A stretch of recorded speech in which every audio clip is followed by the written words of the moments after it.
Yeah, Pastor Tony, I know you are from Ogbadikpo local government area, but you can imagine the war. You can imagine being a blessing to nations. Such a blessing that your background doesn't add up. No, forget about that. Ogbadikpo was privileged to have you, but it doesn't spell out any part of your potential. Every time God speaks to me, I remember how God delivered me. We were in that place, that small place, all right? And I was in the place of prayer. I was saying, how long? When will you bring redemption to us?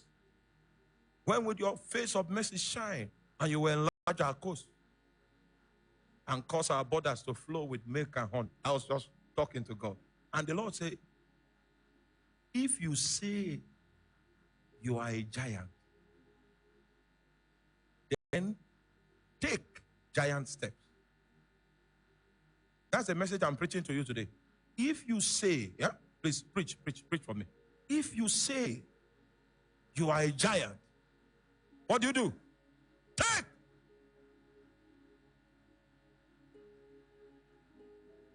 So what God was saying, it was not up to me. I've already made everything available, but your mind is small.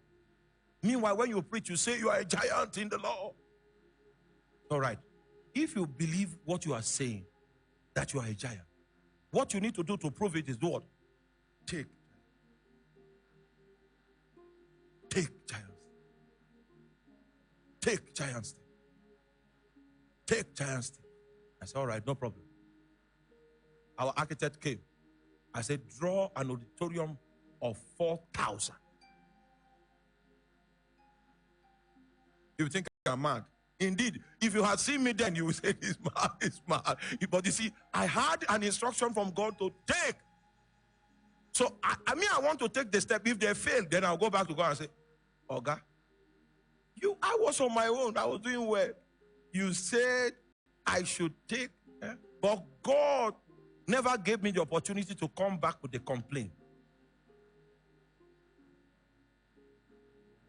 Never gave me the opportunity. The foundation for this place was laid 55 million. When I stood on it, I spoke to Satan. I said, Satan, this is no longer in the realm of the spirit. This is on ground now. I'm working on it. You were alive, but it happened. You were well, but you could not resist this. Even as we raise it up, you will look at it from where you are, and you will see that it will happen in spite of you. Oh my God, I prayed in tongues on the ground. I prayed in tongues on the ground. I prayed in tongues. I shook myself. It was becoming exciting. And the walls began to go up. Jesus Christ. I remember when they put these slabs and I walked on it, I said, Satan, you that have bedeviled. Meanwhile, Ministry of Works came and checked the foundation. And they say since 1976, no building in Benue State has been built like this. Are you there?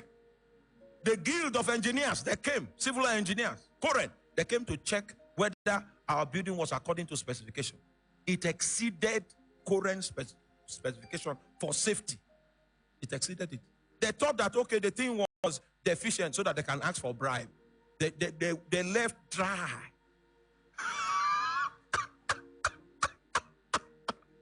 I say more Korea back dry. Then they stopped coming. They were supposed to come like 4 or 5 times. So what we did was, if we build, we'll snap it, and then we'll keep it on the dashboard. So that even if they forget to come, all the things they're looking for is on the dashboard. They didn't come again.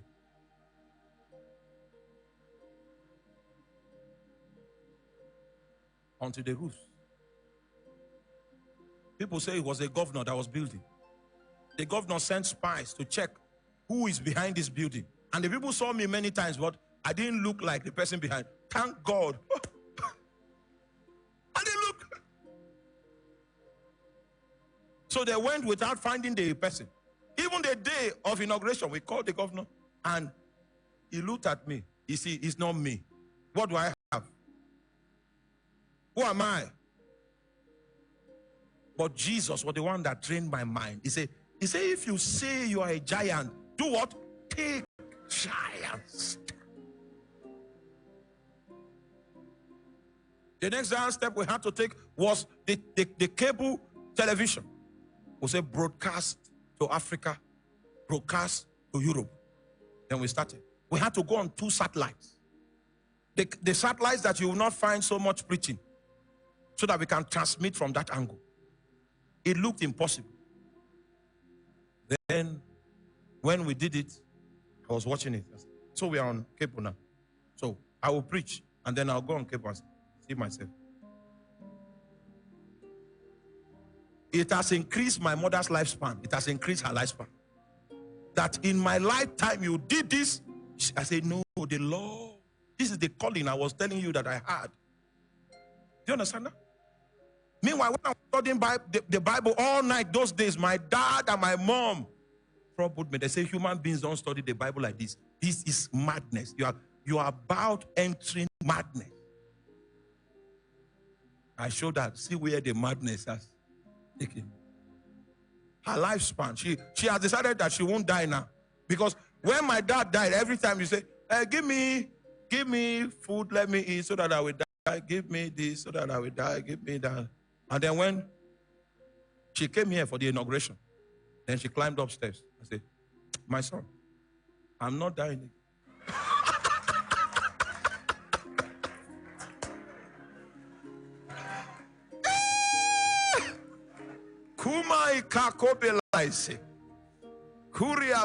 I'm not.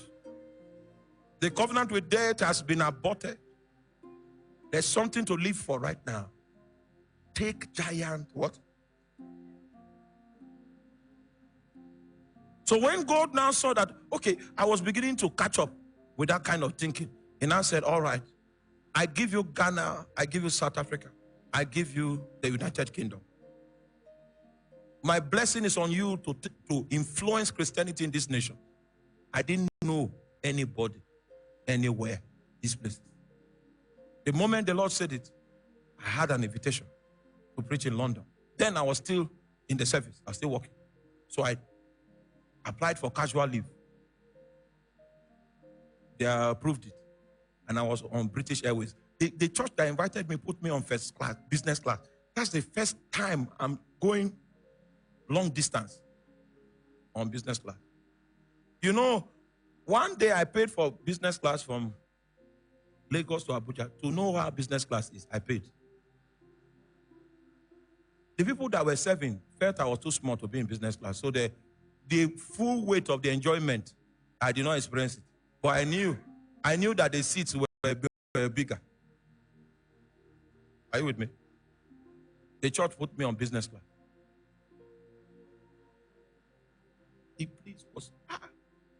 You could touch the seat, the thing will become a bed. I said, Jesus. I stretched myself. What? I say, indeed, you have called me. Oh my God. All kinds of, they were serving. I say, so there's a world like this. So when I got to the border, then the immigration interviewed me and said, okay, what are you coming to do? I just showed him. He said, where is your ticket, your return ticket?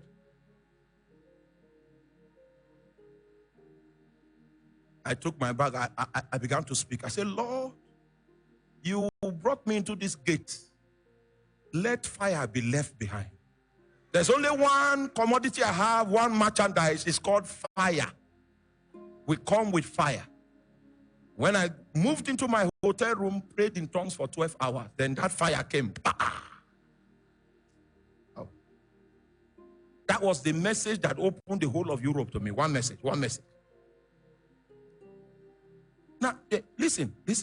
If you don't believe God, you might even do your best. It will not go anywhere. It won't go anywhere. All of Europe, open. By the time I came back to Abuja, They had put me for a training. So I saw my name. I went for the training. I sat there. I knew I couldn't do that work again. I just knew the end for this work has come. I called one of my colleagues. I said, I'm not going to be with you people here for long. He didn't know that I was not joking. They had increased some allowances and they were rejoicing. It has entered. There's something higher than what you are experiencing. There's something higher. And God is willing to take you there if you can conceive it. There is something higher.